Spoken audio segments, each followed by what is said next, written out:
Hi welcome back.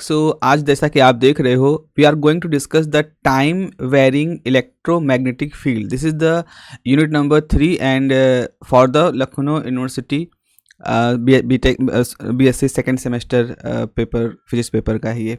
तो आपके पास topic है यहाँ पर, जैसे कि अगर सिलेबस की बात करें तो पहला टॉपिक है Faraday's law and the Lenz law. क्या था फैराडे लॉ और लेंज लॉ क्या था?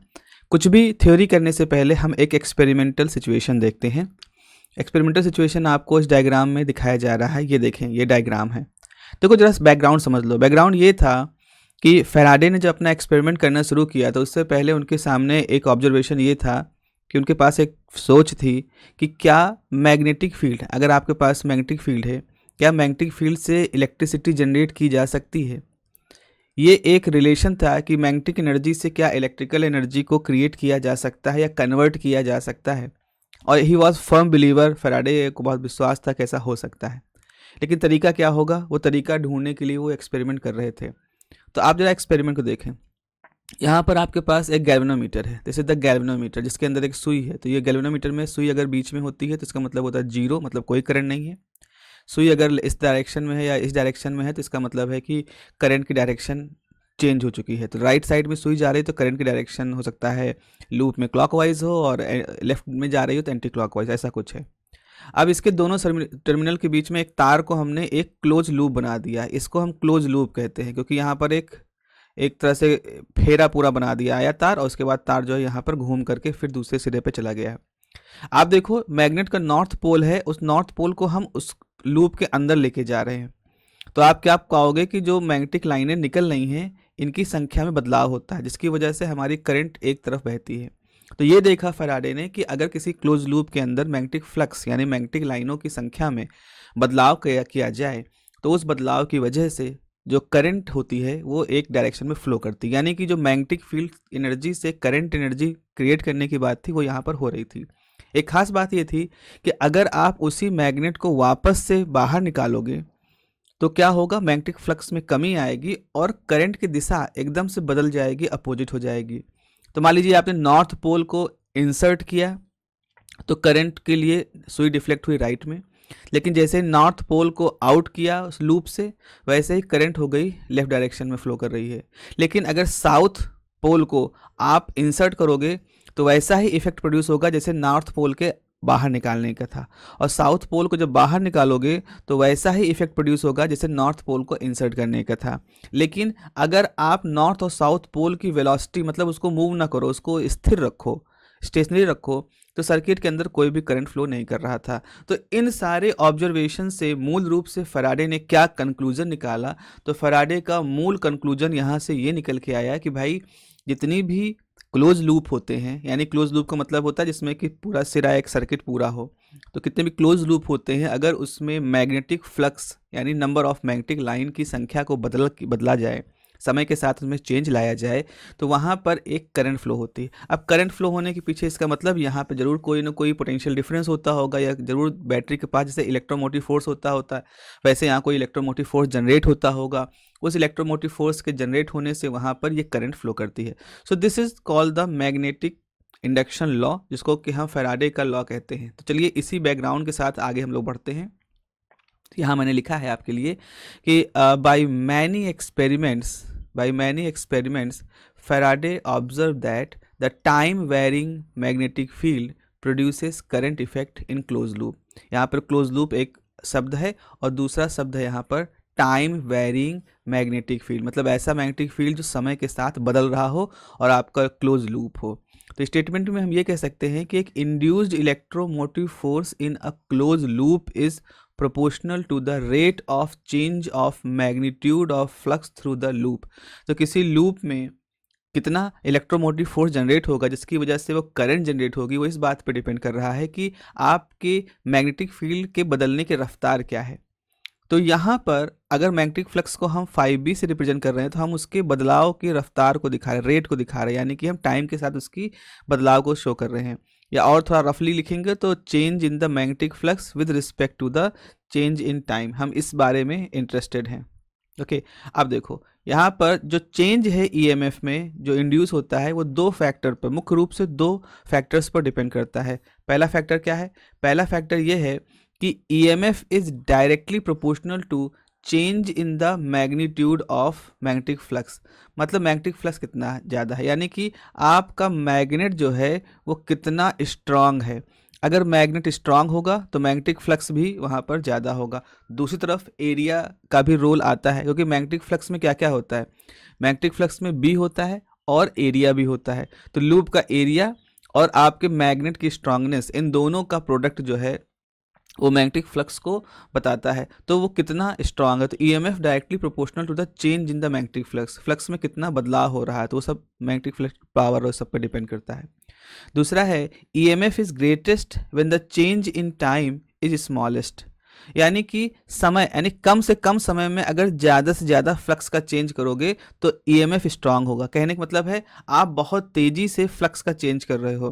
तेज़ी से चेंज करने का मतलब है कि अगर आप इस डायग्राम के हिसाब से बात करो तो अगर आप तेज़ी से अपने हाथ को मूव कर रहे हो, अगर आप तेज़ी से अपने हाथ को ऊपर नीचे मूव कर रहे हो, तो ऐसी स्थिति में मैग्नेटिक ईएमएफ ज़्यादा जनरेट होगा, जो कि आपने ज़्यादा तेज़ी से यानी कम समय में मैग्नेटिक फ्लक्स का चेंज लाए हैं।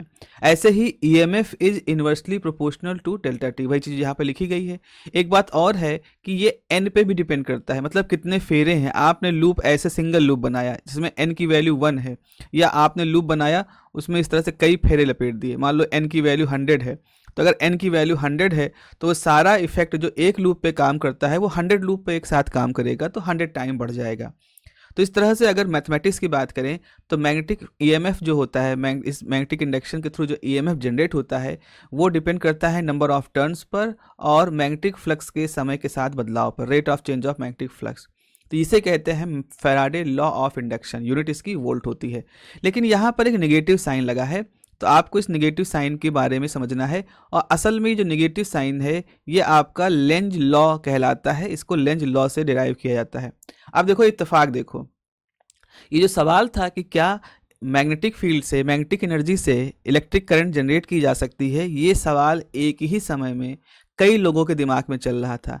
कौन कौन थे? एक तो थे फैराडे, तो जो फैराडे साहब थे वो भी इस बात की एनालिसिस कर रहे थे। उसके अलावा अमेरिका में एक और साइंटिस्ट थे जिनका नाम था हेनरी, तो जो हेनरी थे वो भी इसके बारे में बात कर रहे थे। और उसके अलावा ये लेंज भी थे जो कि इसी सवाल का जवाब ढूंढ रहे थे। तो एक ज़माने में ये 3 लोग थे जो अलग अलग जगहों पर, ऐसा नहीं एक साथ मिलकर काम कर रहे थे, अलग अलग हिसाब में, अलग अलग स्थितियों में एक ही सवाल के जवाब ढूंढ रहे थे।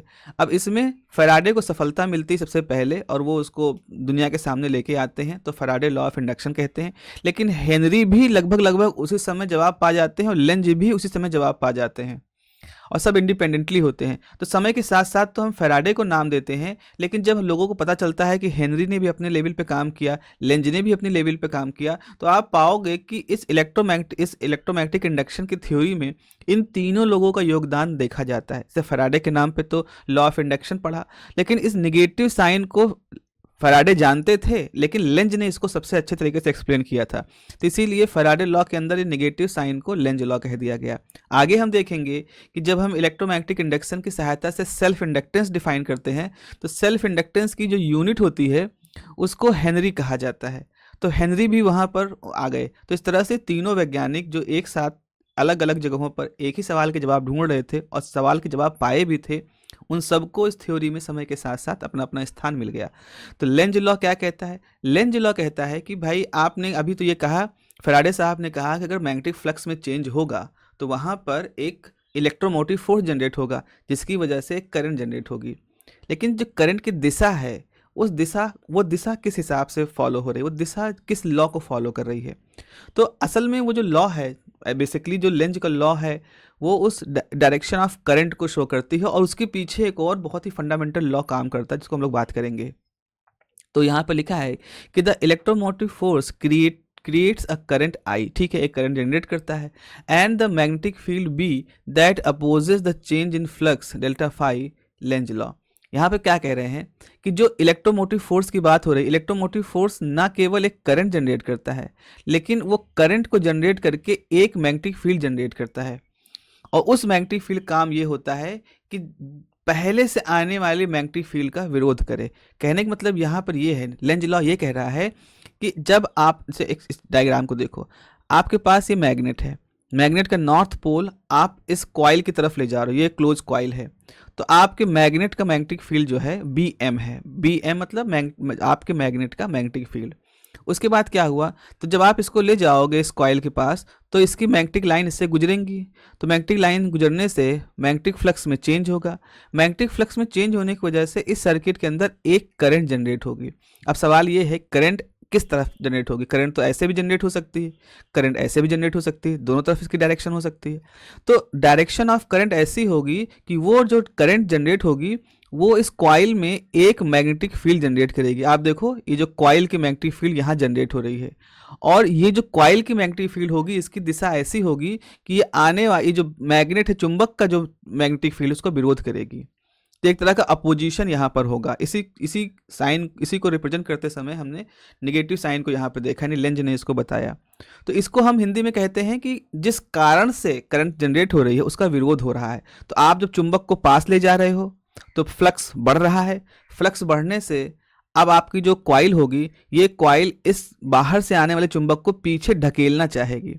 जब इसको पीछे ढकेलना चाहेगी तो इस कॉइल के अंदर एक और चुंबकीय क्षेत्र मैग्नेटिक फील्ड जनरेट होगा, जो कि आने वाले इस चुंबक को विरोध करेगा। ठीक है, बहुत कुछ यहाँ बन गया, जरा मैं इसको हटा देता हूँ। तो अगर मैं फिर से बनाना चाहूँ यहाँ पर, जरा यहाँ समझ लो क्रूशियल पॉइंट है। तो यहाँ पे क्रूशियल पॉइंट है, तो आप जरा समझे यहाँ पे, एक बार फिर से मैं बता रहा हूँ आपको। तो आप अपना चुंबक लेकर के आ रहे थे इस तरफ से, तो ये आपके चुंबक की मैग्नेटिक फील्ड थी, उसकी वजह से इस सर्किट के अंदर एक करंट जनरेट होती है, और ये जो करंट होती है वो एक अपना चुंबकीय क्षेत्र बनाती है जो मैग्नेटिक फील्ड इस आने वाले मैग्नेट को विरोध करता है। तो आपका जो कॉइल है, कॉइल की मैग्नेटिक फील्ड और जो बाहर की मैग्नेटिक फील्ड है दूसरे के अपोजिट हो जाएंगे। ऐसा हो क्यों रहा होता है, ये कैसे जनरेट होता है? जो कि जब आप कॉइल को, जब चुंबक को लेके आते हो तो जो मैग्नेटिक फ्लक्स है वो इस कॉइल के अंदर बढ़ना शुरू होता है, तो उसकी फ्लक्स में चेंज होने की वजह से करंट जनरेट होती है, और करंट की वजह से ये मैग्नेटिक फील्ड जनरेट होती है, और जो कि अपोजिट होती है, तो इसलिए यहाँ नेगेटिव साइन आया। अच्छा, दूसरी स्थिति में क्या है? दूसरी स्थिति में यह है कि आप चुंबक को पीछे ले जा रहे हो। तो पहले क्या था, मैग्नेटिक लाइन इसके अंदर बहुत सारी गुजर रही थी, जब आप चुंबक को पीछे ले जाओगे तो मैग्नेटिक लाइन कम होंगी। अब जब मैग्नेटिक लाइन कम होगी तो आपका जो ये होगा कॉइल, ये अपने आप करंट को ऐसे एडजस्ट करेगा कि आपका मैग्नेटिक फील्ड, कॉइल का मैग्नेटिक फील्ड वहां से हटना शुरू होगा, और कॉइल का जो मैग्नेटिक फील्ड हटना शुरू होगा तो आप ये मान सकते हो कि ये उसका नॉर्थ पोल होगा, ये उसका साउथ पोल होगा, और ये जो साउथ पोल होगा ये दूर जाते हुए चुंबक को अट्रैक्ट करेगा। तो जब चुंबक को पास ला रहे थे तो कॉइल का एक हिस्सा नॉर्थ पोल बन करके उस नॉर्थ को अपनी तरफ आने से रोकना प्रयास करेगा। जब आप चुंबक को दूर ले जा रहे हो तो कॉइल का जो इफेक्ट है वो ऐसे चुंबक की तरह से काम करेगा कि उसका ये सिरा साउथ पोल की तरह से काम करेगा, ताकि आपका जो दूर जाता हुआ चुंबक है वो उससे अट्रैक्शन महसूस करे। So this is the Lenz law. Length ने अपने ऑब्जर्वेशन से इस चीज़ को पाया। अगर बहुत और डीपली हम देखें तो जो लेंज लॉ है, it is deeply connected with the conservation of the energy, conservation of energy से जुड़ा हुआ है। क्योंकि यहाँ एक सवाल आता है कि आखिर सर्किट के अंदर बैटरी तो लगी नहीं है, तो फिर ये करंट जनरेट कैसे हो रही है सर्किट के अंदर? तो यहाँ पर लेंज लॉ कहता है कि when we push the magnet towards the coil, जब हम चुंबक को कॉइल की तरफ पुश करते हैं तो हम एक तरह से मैकेनिकल वर्क करते हैं, और उसी वजह से वहाँ करंट जनरेट होती है। तो when we push the magnet towards coil, induce current in coil generates, यही तुमने देखा है, करंट जनरेट होती है और एक मैग्नेटिक फील्ड भी जनरेट होती है दैट रिपल द मैग्नेट। अब यहाँ पर क्या हो रहा है? This means the work in pushing the magnet is converted in the electrical energy of the induce current. तो एक तरह से लेंज लॉ यहाँ पर हमको ये चीज़ की एक तरह से संकेत दे रहा है कि जब आप मैग्नेट को पुश करते हो तो आप जो मैकेनिकल वर्क करते हो, फील्ड में जो बदलाव करते हो, वही असल में सर्किट के अंदर एक इंड्यूस करंट और ईएमएफ के रूप में अपीयर होता है। तो आपकी एक तरह से यहाँ पर पुश करने से जो मैकेनिकल एनर्जी आप लगा रहे हो वो सर्किट के अंदर इलेक्ट्रिकल एनर्जी में कन्वर्ट हो रही है। तो भले यहाँ बैटरी नहीं है, बट योर मैकेनिकल वर्क, और इसीलिए द मोमेंट आप मैग्नेट को रोक देते हो, मैग्नेट की वेलोसिटी आपने जीरो की, तो आपका मैकेनिकल वर्क जीरो हो गया, तो सर्किट के अंदर कोई करंट भी नहीं जनरेट होगी, जबकि मैग्नेटिक लाइंस वहां से गुजर रही होंगी। आप देखें यहाँ पर इस डायग्राम में, देखो आपने इस मैग्नेट को रोक दिया, मैग्नेट को स्थिर कर दिया, मैग्नेट की वेलोसिटी जीरो कर दी, तो मैग्नेटिक लाइंस तो जा ही रही हैं, but there is no current. क्यों? तो मैग्नेटिक लाइंस के होने से करंट यहाँ पर नहीं है, बल्कि यहाँ पर जो करंट है, जो करंट का मसला है वो मैग्नेटिक लाइन के चेंज होने से, और मैग्नेटिक लाइन के चेंज होने का मतलब है आपको बाहर से एक वर्क करना पड़ेगा। सो जब तक आप जितना तेज वर्क करोगे उतनी ज़्यादा करंट जनरेट होगी, जितना तेज वर्क करोगे उतना मैग्नेटिक फ्लक्स में टाइम के साथ चेंज होगा, उतनी ही ज़्यादा करंट जनरेट होगी। तो बेसिकली आप ये मान सकते हो कि ये जो पूरा प्रोसेस है, जो पूरा प्रोसेस हो रहा है कि करंट जनरेट हो रही है सर्किट के अंदर जब हम मैग्नेटिक लाइंस में चेंजेस लाते हैं, तो this is type of conversion of magnetic the mechanical energy into the electrical energy. Mathematically अगर हम इसको देखें तो मैथमेटिकल स्ट्रक्चर में ऐसा होता है कि आपको मालूम होना चाहिए कि फ्लक्स जो होता है, जो फ्लक्स की डेफिनेशन होती है वो बी डॉट डी एस होती है, मैग्नेटिक फील्ड और जो उसका लूप एरिया होता है। तो अगर हम यहाँ पर, और जो आपका ईएमएफ होगा that is the minus D phi B by D T, तो अगर आप इसमें यहाँ पर ये वैल्यू रख दोगे इस जगह पर तो आपके पास ये फार्मूला हो जाएगा। This is the mathematical structure of Faraday's law of induction, जहाँ की ईएमएफ जो है ये electromotive force, induce electromotive force और फ्लक्स के बीच में ये रिलेशन इस्टेब्लिश होता है। Okay, let us move to the next section. So अगर यूनिट की बात करें कि आपने अभी जो इलेक्ट्रोमोटिव फोर्स की यूनिट की बात की है, तो आप देखो यहाँ पर इंड्यूस ईएमएफ है और फार्मूला आपने क्या किया, induce EMF is the change in the magnetic flux upon change in the time. ये तो हमारा रिलेशन है। मैग्नेटिक फ्लक्स जो होता है, इसे मैग्नेटिक फ्लक्स है, इसकी यूनिट होती है वेबर, और जो टाइम है आपको मालूम है उसकी यूनिट होती है सेकेंड की, ठीक है ना। तो अब वेबर क्या होता है, वेबर जो होता है वो होता है न्यूटन मीटर पर एम्पियर। तो वेबर की यूनिट है न्यूटन मीटर पर एम्पियर। इनको भी याद कर लीजिएगा क्योंकि ये भी एक ऑब्जेक्टिव क्वेश्चन का हिसाब बना देते हैं। तो अब जैसे आपके पास यहाँ वेबर पर सेकेंड है, तो अगर आप न्यूटन मीटर एम्पियर को सेकेंड से डिवाइड करोगे तो आपके पास Newton metre ampere per second. अब देखो न्यूटन मीटर क्या होता है, ये किसकी डायमेंशन है, ये जो डायमेंशन होती है ये होती है वर्क की, एनर्जी की। तो डी डब्ल्यू बराबर आपने पढ़ा ना कि Newton into force into distance, तो ये एनर्जी की डायमेंशन होती है। तो इसकी डायमेंशन आपकी हो गई जूल्स, ठीक है। तो आपकी न्यूटन मीटर जूल्स हो गया।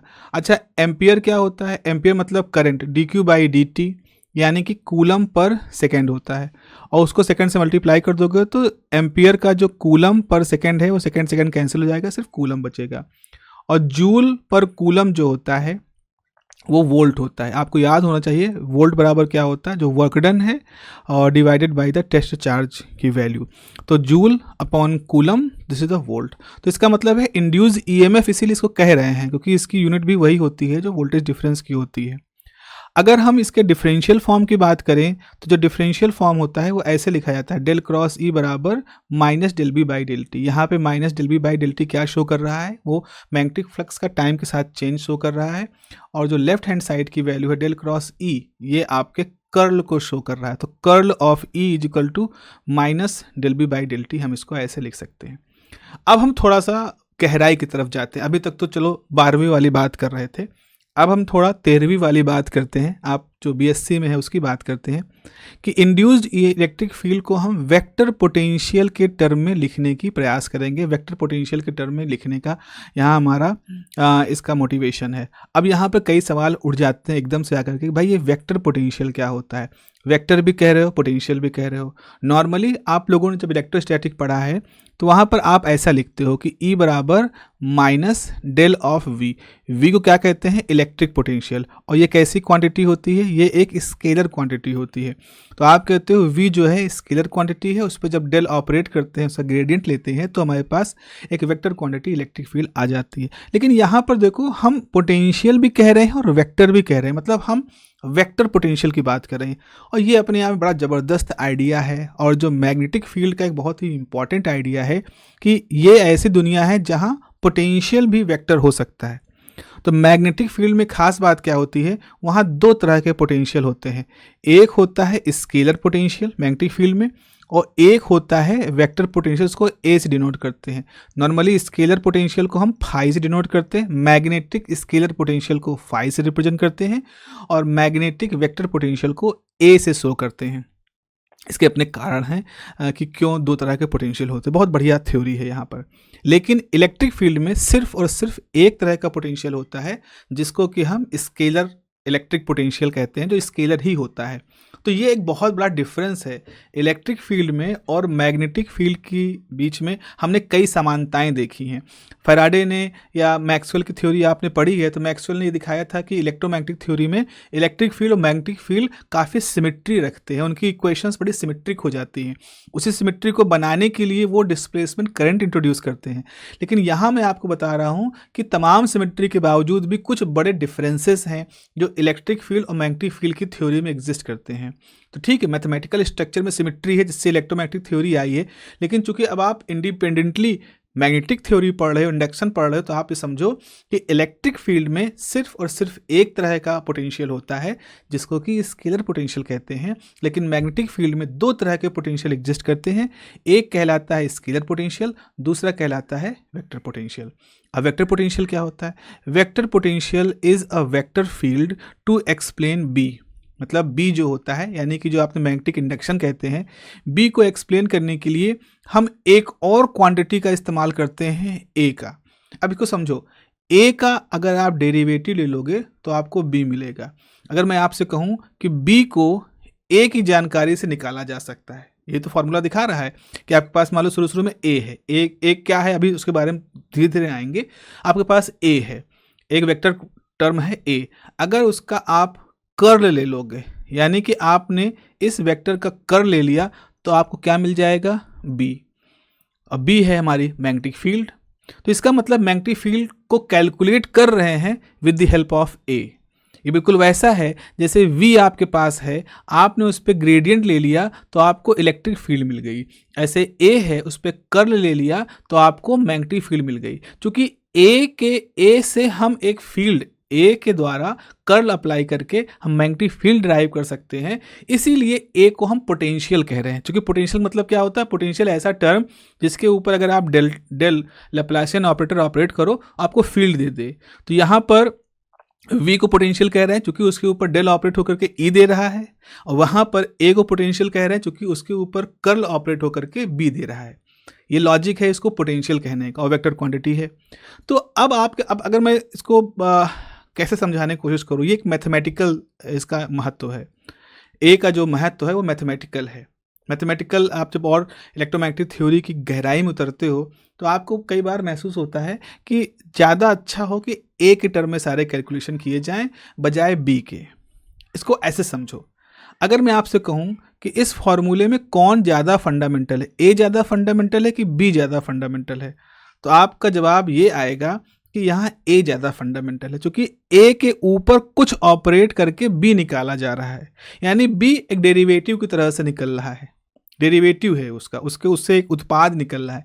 ए जो था उस पर जो आपने डेल ऑपरेट किया तब आपको बी मिला, तो इसका मतलब ए ज़्यादा मूलभूत क्वांटिटी है एज कंपेयर टू बी। इसी प्रॉपर्टी की वजह से कई सारी ऐसी स्थिति आती है इलेक्ट्रोमैग्नेटिक थ्योरी में जहाँ ए के द्वारा वेक्टर पोटेंशियल से हम कई सारी चीज़ें इलेक्ट्रोमैग्नेटिक थ्योरी में कैलकुलेट कर सकते हैं। इसलिए जब भी मैथमेटिक्स करने की बारी आती है, मैथमेटिकल इंसाइट डेवलप करने की बारी आती है, तो हमारा पहला चॉइस जो होता है मैग्नेटिक फील्ड में, खासतौर पर इलेक्ट्रोमैग्नेटिक थ्योरी में, ए की तरफ जाता है। सो आप कह सकते हो A is like a source field from which B can be derived. A जो है एक सोर्स फील्ड की तरह से है जिससे बी को डिराइव किया जा सकता है by specific mathematical operation B is equal to del cross A. तो b बराबर डेल क्रॉस ए, इस फॉर्मूले के द्वारा a से हम b को कैलकुलेट कर सकते हैं, आराम से इसको निकाला जा सकता है। अब देखो, a more useful form from point of view of mathematical theory of electromagnetism, यानी कि एक ज़्यादा महत्वपूर्ण होती है अगर हम इलेक्ट्रोमैग्नेटिक थ्योरी में मैथमेटिकल पोर्शन को स्टडी करते हैं। साथ ही साथ क्वांटम मैकेनिक्स में अगर हम इलेक्ट्रोमैग्नेटिक थ्योरी से क्वांटम थ्योरी को इसको को डिस्कस करें तो वहाँ पर ए का उपयोग करना ज़्यादा यूजफुल होता है एज कम्पेयर टू बी। देखो, जैसे आपके पास क्वांटम इलेक्ट्रोडायनेमिक्स भी है, क्वांटम इलेक्ट्रोडायनेमिक थ्योरी है, अलावा उसके इलेक्ट्रोमैग्नेटिक और वीक फोर्स के इलेक्ट्रोवीक थ्योरी भी है। तो फिजिक्स में ऐसी बहुत बड़ी बड़ी थ्योरीज हैं जो कि नेचर के लॉस को और बेहतर तरीके से समझने का प्रयास करती हैं और एक्सप्लेन भी करती हैं। तो जैसे मान लीजिए हमारे पास कोई चार्ज पार्टिकल है और हमारा इलेक्ट्रोमैग्नेटिक इंटरेक्शन आया, तो आखिर ऐसा क्या होता है क्वांटम मैकेनिकल लेवल पे कि हमारा चार्ज पार्टिकल एक्साइट हो जाता है हायर एनर्जी लेवल पहुंच जाता है।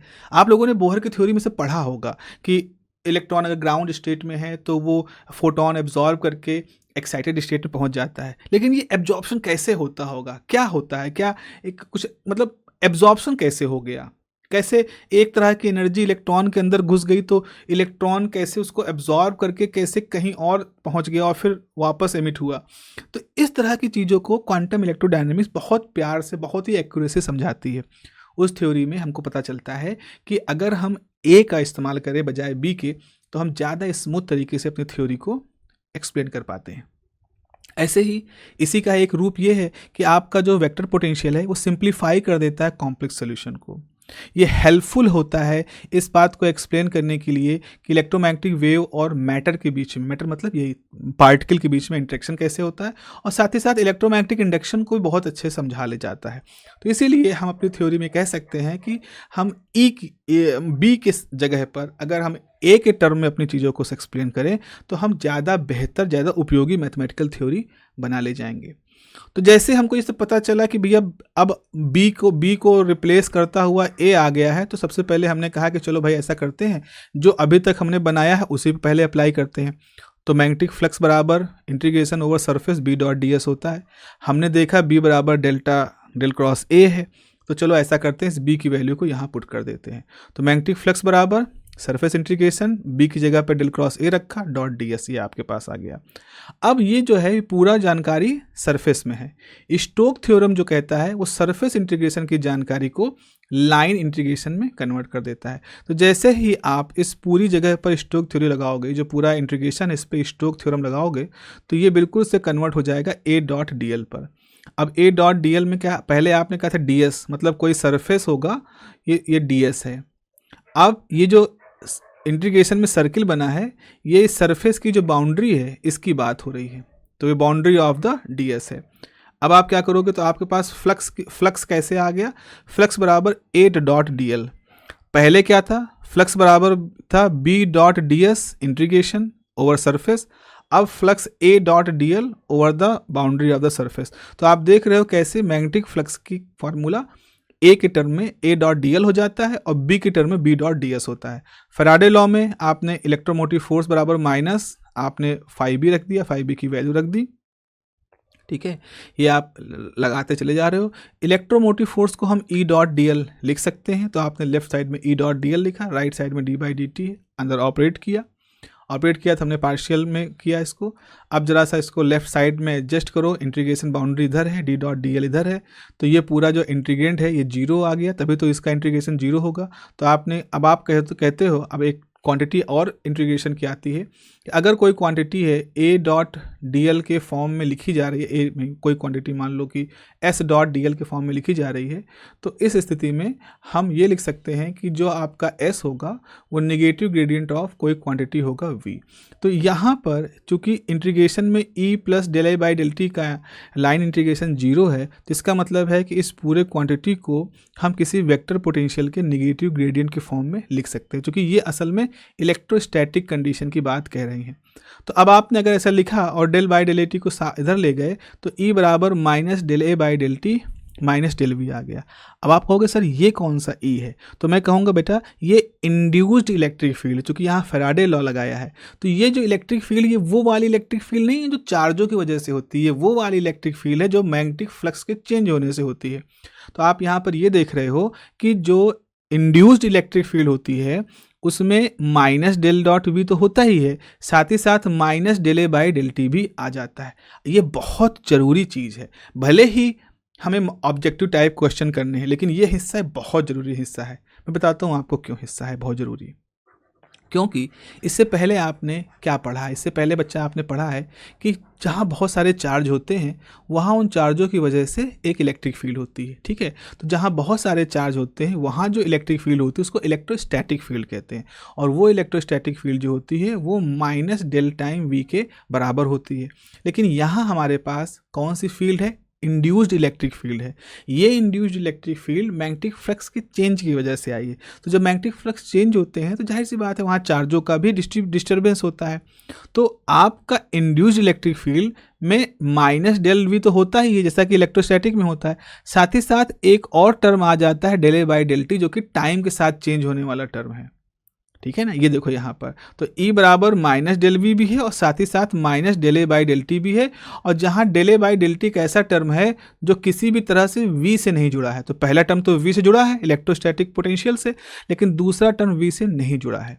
आप कहोगे सर इस गणित का मतलब क्या है? तो बच्चा इस गणित का मतलब ये है कि आपका जो इंड्यूस्ड इलेक्ट्रिक फील्ड होता है, देखो यहाँ पर जो इंड्यूस्ड इलेक्ट्रिक फील्ड है ये कंजर्वेटिव नहीं होता है। इसको गांठ बांध के रख लो, ये एक ऐसा सवाल है जिसकी पूरी संभावना है आपसे पूछा जाएगा। तो मैंने आपको इलेक्ट्रोस्टैटिक में बताया था कि इलेक्ट्रोस्टैटिक में जो ई होता है, इलेक्ट्रिक फील्ड होती है, वो कंजर्वेटिव होती है। ये कंजर्वेटिव होने का मतलब ये होता है कि अगर कोई चार्ज पार्टिकल पॉइंट ए से चला और कहीं घूम घाम करके वापस पॉइंट ए पे आ गया तो इस पूरे प्रोसेस में उसके द्वारा किया गया वर्क डन हमेशा जीरो होगा। No energy loss, no energy gain वाली स्थिति होगी। तो किसी लूप में अगर इलेक्ट्रोस्टैटिक फील्ड में चार्ज चलता है तो उसके द्वारा ना कोई एनर्जी का लॉस होता है ना कोई गेन होता है। लेकिन मैं यहाँ बता रहा हूँ कि इंड्यूस्ड इलेक्ट्रिक फील्ड जो होती है चार्जों की उस तरह से वजह से इलेक्ट्रिक फील्ड नहीं है।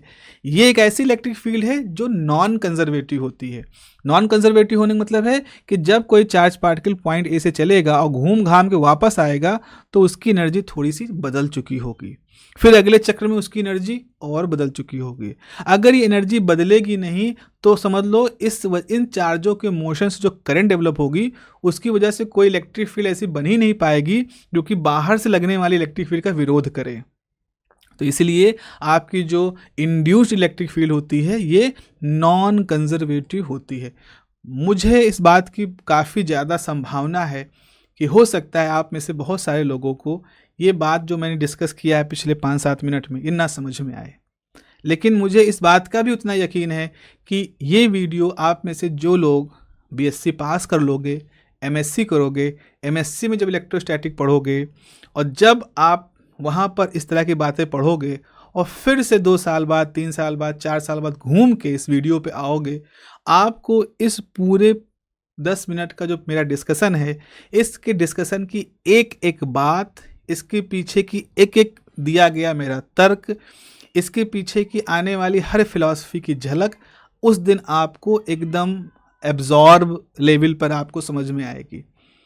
तो ये फ्यूचरिस्टिक किस्म का है बीएससी वालों के हिसाब से, लेकिन चूंकि आप देखो आपके सिलेबस में वो मेंशन किया गया है कि आपको इलेक्ट्रोमोटिव फोर्स के नॉन कंजर्वेटिव नेचर को शो करना है, उसके बारे में कहा गया है बीएससी में आपके सिलेबस में। इसका मतलब है कि ये इस बात की उम्मीद की जा रही है कि बीएससी का बच्चा कम से कम ये बात सुने तो कि इलेक्ट्रोस्टैटिक जो फील्ड होती है स्टैटिक चार्जों की वजह से that is conservative, but the electric field develop due to the induced effect according to the Faraday law वो कंजर्वेटिव नहीं होती है। तो यहाँ मैंने कुछ बहुत ही मैथमेटिकल तर्क दिए हैं, जैसे इलेक्ट्रोस्टैटिक में कंजर्वेटिव होता है तो वहाँ पर क्या होता है E dot minus del V होता है और डेल क्रॉस ई बराबर 0 होता है। ये 2 शर्तें हैं जो दिखा रही हैं कि हाँ हमारा इलेक्ट्रिक फील्ड इलेक्ट्रोस्टैटिक है। लेकिन इंड्यूस्ड इलेक्ट्रिक फील्ड जो होती है उसका कर्ल 0 नहीं होता, ठीक है। तो इलेक्ट्रोस्टैटिक वाली इलेक्ट्रिक फील्ड का कर्ल 0 होता है, लेकिन इंड्यूस्ड इलेक्ट्रिक फील्ड का कर्ल 0 नहीं होता। उसके राइट साइड में फैराडे लॉ के हिसाब से minus del V by del T एक टर्म आ जाता है जो नॉन जीरो है। ऐसे ही आपका अगर ई बराबर माइनस डेल वी है तो इंड्यूस्ड में ई बराबर माइनस डेल वी के साथ साथ एक टर्म और आ जाता है। तो इस तरह से ये जो 2 एक्स्ट्रा टर्म, यहाँ पर एक सोर्स टर्म आ गया, यहाँ पर del A by del T एक टर्म आ गया, तो इन टर्मों के आने की वजह से आपकी जो इंड्यूस्ड इलेक्ट्रिक फील्ड होती है वो कंजर्वेटिव नहीं होती। तो यहाँ मैं लिख रहा हूँ यहाँ पर it means if the charges move along a close loop it gain energy every time it completes the loop, so as the field keep pushing it, so non-zero work in every closed loop takes place। इसका मतलब है कि आपकी electric field induced electric field जो होती है वो conservative नहीं होती है। अब आते हैं हम इसके उपयोग के बारे में। तो हम यहाँ पर ये जो आपने पढ़ा है फॉर्मूला, इसको बहुत अच्छी तरीके से एक्सपेरिमेंटली जो इंस्ट्रूमेंट या जो डिवाइस यूज करता है उसे इंडक्टर कहते हैं। इंडक्टर बेसिकली तार है जिसको इस तरह से छल्लों के रूप में लपेट दिया जाता है, फेरे लगा दिए जाते हैं। और इस इंडक्टर की एक प्रॉपर्टी होती है जिसको कि हम इंडक्टेंस कहते हैं। तो इंडक्टेंस इस इंडक्टर की एक प्रॉपर्टी होती है। किसी भी डिवाइस के अंदर इंडक्टर जो होते हैं ऐसी डिवाइस होती है जो कि मैग्नेटिक एनर्जी को स्टोर करती है। ठीक है, तो इंडक्टर्स क्या होते हैं? इंडक्टर्स ऐसे डिवाइस होते हैं जो कि मैग्नेटिक एनर्जी को स्टोर करते हैं। या कह लो जैसे कैपेसिटर जो होते हैं वो चार्ज को स्टोर करते हैं, वैसे ही आपका जो इंडक्टर्स होते हैं वो मैग्नेटिक एनर्जी को स्टोर करते हैं।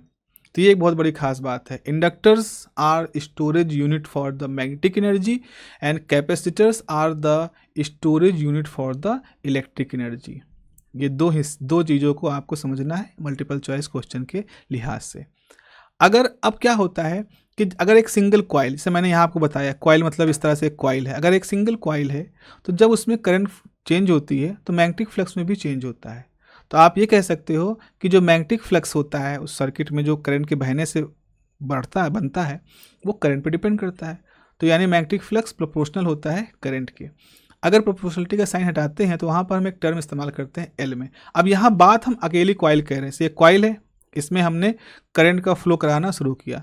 जैसे करंट का फ्लो होना शुरू हुआ इसके अंदर, वैसे इसके अंदर एक मैग्नेटिक फील्ड चारों तरफ से डेवलप होना शुरू हो गई। अब वो जो मैग्नेटिक फ्लक्स होता है, फील्ड चूंकि एरिया से गुजर रही तो उसको हम फ्लक्स के फॉर्म में डिफाइन कर सकते हैं। वो जो फ्लक्स होता है वो सर्किट के अंदर बहने वाली करंट पर डिपेंड करता है। अब फैराडे लॉ क्या कहता है? फैराडे लॉ कहता है कि E बराबर minus del phi B L. अब देखो यहाँ फाई बी क्या है? L I. फार्मूला क्या है? E बराबर minus del phi B by D T, ये होता है। अब फाई बी जो होता है वो होता है एल आई के बराबर, तो D by D T L I. L तो कांस्टेंट है, बाहर आ जाएगा, तो E बराबर minus L D I by D T. तो अब L क्या है? L एक कांस्टेंट होता है जो कि coefficient of the self inductance कहलाता है। अब ये जो कांस्टेंट होता है ये उस सर्किट की ज्योमेट्री पे डिपेंड करता है। सर्किट ज्योमेट्री मतलब ये जो कॉइल है इसकी ज्योमेट्री पे डिपेंड करता है। साथ ही साथ अगर आपका सर्किट किसी मीडियम में डुबोया गया है, जैसे हवा में रखा है तो हवा की परमेबिलिटी है, किसी सोल्यूशन के अंदर डुबोया गया है तो उसकी परमेबिलिटी वहाँ से इस पर डिपेंड करता है। तो आपका जो कोफिशिएंट ऑफ सेल्फ इंडक्टेंस है वो ऐसे डिपेंड करता है। इसकी यूनिट मैंने बताया था, सर हेनरी जो थे, जिनके नाम जिनके मैंने जिक्र किया था इससे पहले वाली पार्ट में, ये और फैराडे और लेंज ये सब आपस में समकालिक मतलब थोड़ा थोड़ा आगे पीछे के थे और इंडिपेंडेंटली एक ही तरह के सवालों को ढूंढ रहे थे। तो यहाँ Henry is the unit of this self inductance.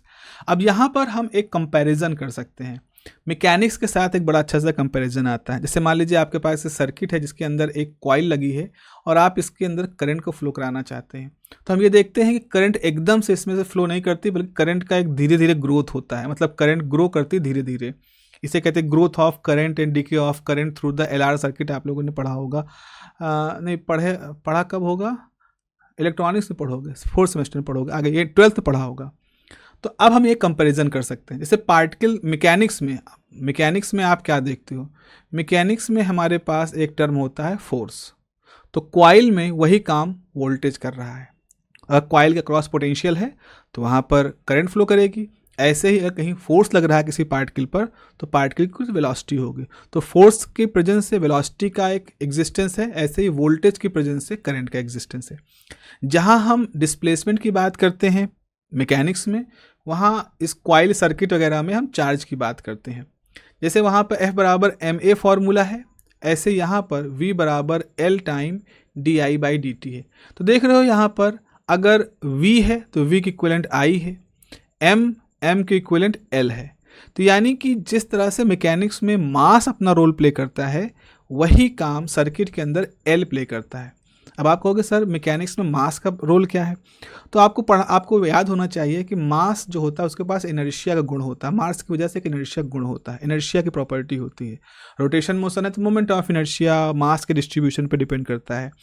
तो जिस तरह से मैकेनिक्स में मास अपना रोल प्ले करता है, किसी बॉडी के रिस्पॉन्स जुड़ा होता है। भाई कोई भारी चीज़ है, आपके फोर्स लगाते ही वो चल पड़ेगी नहीं, ऐसा तो नहीं होगा। कोई भारी है तो वो थोड़ा सा रजिस्ट करेगा, आप कहोगे भाई इसमें इनर्शिया बहुत ज़्यादा है। एक बार वो भारी चीज़ चलना शुरू कर दी तो तुरंत आपको रोकने से रुकेगी भी नहीं, क्योंकि उसमें इनर्शिया ज़्यादा है। तो इनर्शिया जो होता है वो state of change of state का अपोज करता है।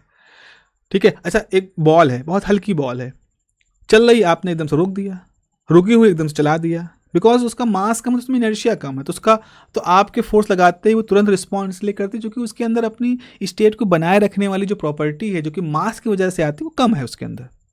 तो ऐसे ही कोई सर्किट है, सर्किट के अंदर आपने करंट फ्लो कराया, अब लेकिन उसका कॉइल कहता है भाई ऐसे थोड़ी, जब तुम चाहोगे करंट तो हो जाएगा, हम ठीक है फ्लो हो रहा है तो होने दो, थोड़ा समय दो, दैट काइंड ऑफ एटीट्यूड होता है। ये आपको समझना है कि सर्किट के अंदर जहाँ कॉइल लगा होता है तो वो एक तरह का इनर्शिया लेके आता है, रिस्पॉन्स डिले आप कह सकते हो आ जाता है। तो जैसे मास इंटू वेलोसिटी मोमेंटम होता है, वैसे सर्किट के अंदर एल इंटू आई होता है, इसको हम फ्लक्स कहते हैं, चूँकि अभी मैंने बताया आपको कि जो फाइव बी है that is L I and this is equal to flux. ऐसे हाफ एम वी स्क्वायर है तो यहाँ हाफ एल आई स्क्वायर होता है जो कि एनर्जी की जुड़ा हुआ होता है। तो ये समानताएं जो दिख रही हैं फॉर्मूलों में, ये दिखा रही है कि मैकेनिक्स में जो रोल मास का है सर्किट थ्योरी में कॉइल स्पेसिफिकली वहाँ पर moment of inertia coefficient of self inductance role play करता है। कुछ एग्जांपल्स हैं आपके जिसके मैं थ्योरी ही बात करूँगा। जैसे सेल्फ इंडक्टेंस निकालना है, मान लो सोलोनॉइड है। सोलोनॉइड मतलब क्या होता है, एक सिलेंडर होता है जिसके ऊपर आपने तार को लपेट दिया, तो आपने तार के मान लो एन फेरे लपेटे और एल डिस्टेंस में तार लिपटे हुए हैं, तो इसका सेल्फ इंडक्टेंस क्या होगा, mu N square A by L. A is the cross sectional area of this solenoid, जो ए है इसका ये क्रॉस सेक्शनल एरिया है। अगर दो पैरेलल वायर हैं और उन वायर की रेडियस आर है और उन दोनों के अंदरूनी जो डिस्टेंस है वो डी है, तो इस दो पैरेलल वायर का, क्योंकि अब क्या होगा जब इसमें करंट फ्लो होगा तो इसके चारों तरफ एक मैग्नेटिक फील्ड आएगी, है ना, तो उसकी वजह से भी एक इनमें अब ये मैग्नेटिक फील्ड की वजह से इसमें भी कुछ सेल्फ इंडक्टेंस आएगा। तो अगर पैरेलल वायर्स हैं तो उनका जो सेल्फ इंडक्टेंस होगा वो mu upon pi log base E D minus R upon R होगा। मैंने बताया R is the radius of the coil and D is the distance between the radius of the wire and D is the distance between the wire.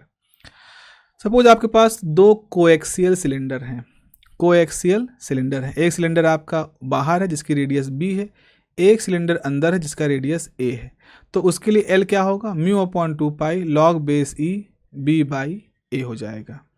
Mu upon 2 pi log base E B by A हो जाएगा। ऐसे एक toroid है, toroid मतलब क्या होता है, जैसे बालूशाही होती है ना उस तरह का, ऐसे एक गोल स्ट्रक्चर इस तरह का, बीच में छेद है। अब ये इस तरह का है पूरा बना हुआ, इसको मैंने बीच से कट कर दिया और ये जो टोरॉइड है इसका स्ट्रक्चर रेक्टेंगुलर है, देखो रहे आप, ये रेक्टेंगुलर है, एक रेक्टेंगल है, इसको कट कर दिया, ये एक रेक्टेंगल है यहाँ पे दिख रहा है और इस रेक्टेंगल की हाइट h है, इसका इनर रेडियस a है, इसका आउटर रेडियस b है। तो ये जो रेक्टेंगुलर क्रॉस सेक्शन वाला टोरॉइड होता है इसका सेल्फ इंडक्टेंस कितना होगा, mu N square h by 2 pi log base E B by A. I would suggest इनको 3-4 बार लिख लीजिएगा, ये कहीं चिपका लो लिख करके, जब तक एग्जाम ना हो जाए इसको याद रखना है। अगर आपके पास एक टोरॉइड है जिसका कट करोगे तो एक सर्कुलर क्रॉस सेक्शन है, मतलब अभी तक तो एच था जिसका रेक्टेंगुलर क्रॉस सेक्शन था, अब वो सर्कुलर है, तो फॉर्मूला हो जाएगा mu N square A upon 2 pi R. तो यहाँ अगर रेक्टेंगुलर है तो एच अपॉन 2 पाई, तो म्यू एन स्क्वायर यहाँ भी है, म्यू एन स्क्वायर यहाँ भी, 2 पाई यहाँ भी, 2 पाई यहाँ, इतना हिस्सा तो सेम है। H log base E B by A है तो उसकी जगह पे ए बाई आर आ जा रहा है। इस तरह से आप इसको याद कर सकते हैं किसी तरह से। अब अगर हम एनर्जी की बात करें तो कोई सिस्टम है जिसमें कैपेसिटर भी लगा है, जैसे मान लो आपके पास एक कैपेसिटर लगा हुआ है इस तरह से, एक इंडक्टर भी लगा हुआ है और आपने इसके ऊपर एक बैटरी का पोटेंशियल भी लगा रखा है, यहाँ पर एक वोल्टेज भी लगा रखा है। तो जो मैग्नेटिक एनर्जी स्टोर होगी वो हाफ एल आई स्क्वायर होगी और जो कैपेसिटेंस वाली होगी वो क्यू स्क्वायर बाई 2c होगी। तो half L I square by 2 Q by 2c, ये दो फार्मूले यहाँ पर हो जाएंगे। सोलोनाइड के अंदर कितनी एनर्जी स्टोर होगी, 1/2 mu B square A time L. A is the, अब सोलोनाइड है आपका तो solenoid cross sectional area A है और इसकी जो लंबाई है वो एल है, तो A time L is the volume, volume को डिवाइड कर दोगे तो आपका एनर्जी डेंसिटी आ जाएगी, magnetic energy divide by A L is the B square by 2 mu. ये तो हो गई सेल्फ इंडक्टेंस की बात। अब एक म्यूचुअल इंडक्टेंस भी होता है। म्यूचुअल इंडक्टेंस का मतलब ये होता है, जैसे मैंने यहाँ डायग्राम बनाने की कोशिश की, मैं बता देता हूँ आपको। सपोज आपके पास एक बैटरी है इस तरह से और आपके पास एक कॉइल है, तो आपने करंट फ्लो कराई, इसमें करंट फ्लो कर रही है, तो इसके चारों तरफ क्या होगा, जैसे आप एक करंट फ्लो करेगी इसके चारों तरफ एक मैग्नेटिक फील्ड इस तरह से डेवलप हो जाएगी, मैग्नेटिक फील्ड जो है इसके चारों तरफ डेवलप हो गई। अब क्या किया आपने, एक कॉइल वहाँ एक और रख दिया, तो जो कॉइल रखा उसमें गैल्वेनोमीटर लगा दिया।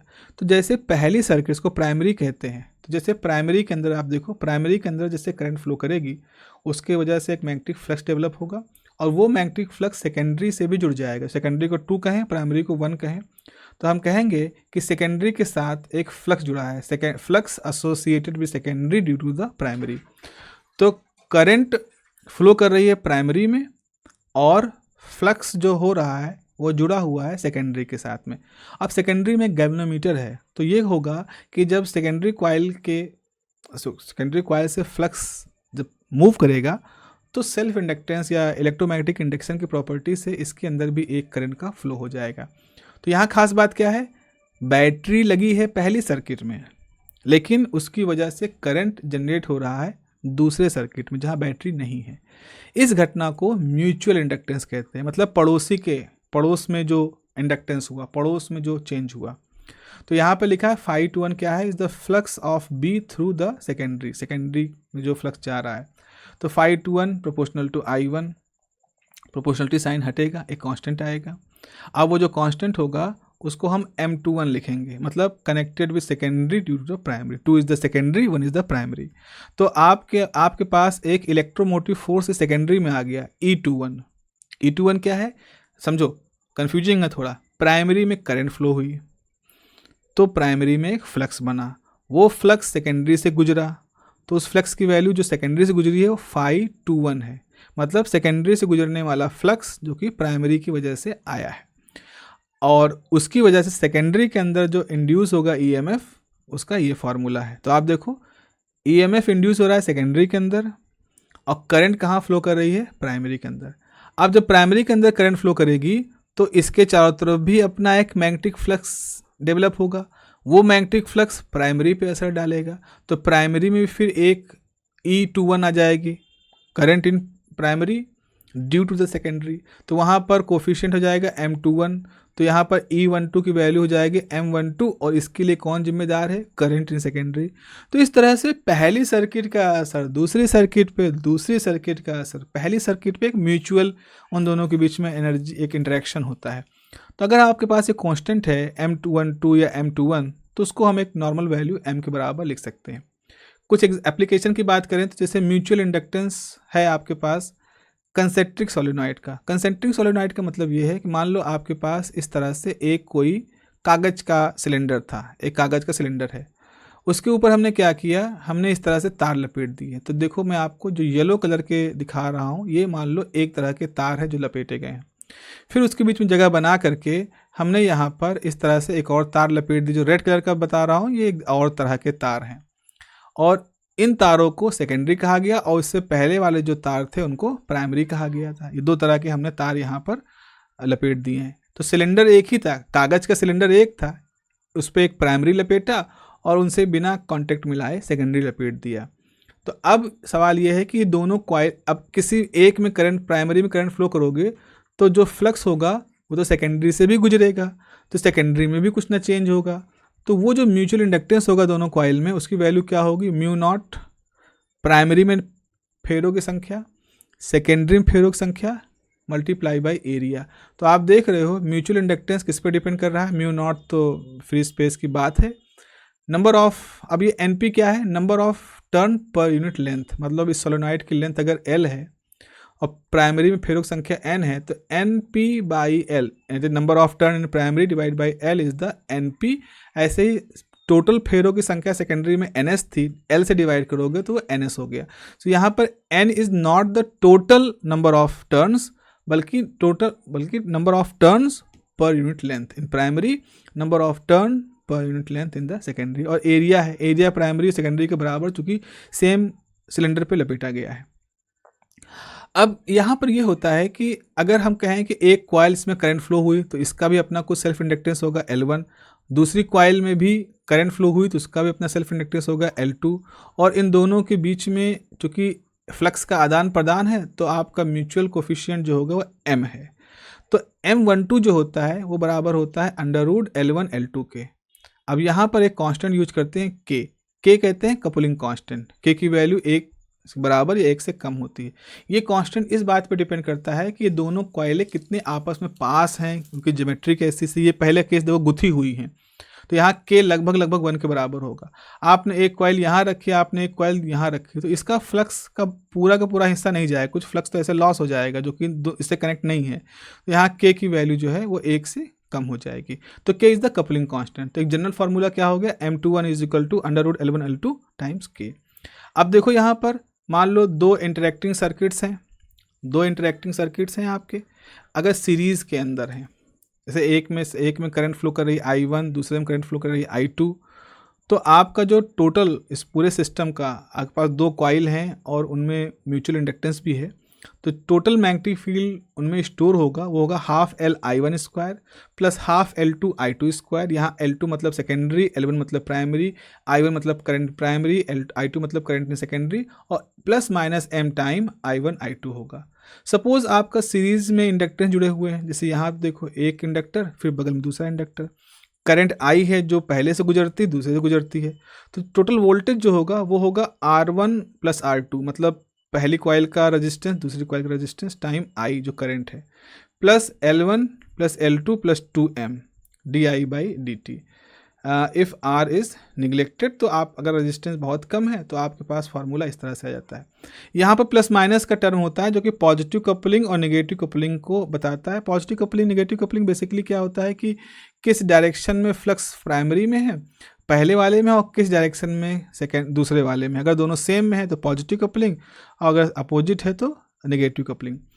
पैरेलल इंडक्टर्स में क्या होता है, पैरेलल इंडक्टर्स में आपका फार्मूला जो है थोड़ा सा कॉम्प्लिकेट हो जाता है, L1 L2 minus M1², L1 plus L2 plus 2M di/dt।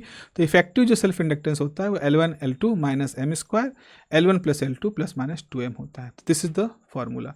तो ये यूनिट नंबर 3 का जितना भी ज़रूरी हिस्सा है, अभी मुख्य रूप से जो हिस्सा है वो इसमें है। यहाँ मैंने बीटाट्रॉन और कौन सा एक इंस्ट्रूमेंट है आपका गैल्वेनोमीटर, उसकी बात नहीं की है, उसको मैं यहाँ पे स्किप कर रहा हूँ। इतने हिस्से से आपको बेहतर क्वेश्चंस मिल जाएंगे। काफ़ी कुछ यहाँ पर क्वेश्चन का मटेरियल है, बहुत कुछ है इसके अंदर, जिसको कि आप अगर अच्छी तरह से पढ़ लो तो आपके लिए बहुत अच्छे से पर्याप्त हो जाएगा। ठीक है, चलिए जल्दी ही कोशिश करूँगा कि इसकी जो मल्टीपल चॉइस क्वेश्चन वो भी आपको दे दें। I know the exams are very close, but I will try my best to provide you the content timely. Have a nice day, take care, bye bye.